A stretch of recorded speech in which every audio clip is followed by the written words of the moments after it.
তো গাইস তোমরা কিন্তু দেখেছিলে যে আমার গাছে কিন্তু 3টে ড্র্যাগন ফুল হয়েছিল এবং তার ভিতরে কিন্তু একটা ড্র্যাগন ফুল মানে ফুটেছিল এবং 2টো কিন্তু নষ্ট হয়ে গেছিলো। এবং সেই ফুলটা যেদিনকে ফোটে সেদিন কিন্তু খুব বৃষ্টি হয়েছিল এবং আমি কিন্তু ভয় পাচ্ছিলাম যে হয়তো ফুলটা নষ্ট হয়ে যাবে কি।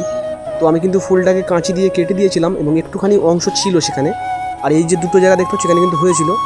আর যেটা ফুটেছে আমি কাঁচি দিয়ে কেটে দেওয়ার পরে তারপরে দেখলাম যে হলুদ হলুদ হয়ে আছে, কিন্তু আমি একটু হালকা চাপ দিয়ে দেখি ফুলের অংশটাই হলুদ ছিল।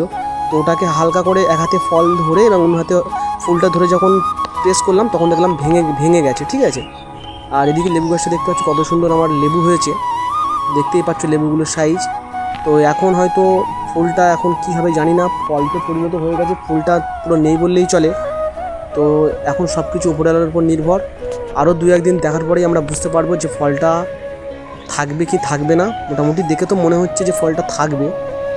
এবং তোমরা যারা ড্র্যাগন চাষ করো তারা কমেন্টে জানিও যে ফলটা থাকবে কি না। তো চলো আবার দেখা হচ্ছে অন্য কোনো ভিডিওতে। আজকে এই পর্যন্তই, টাটা, বাই বাই।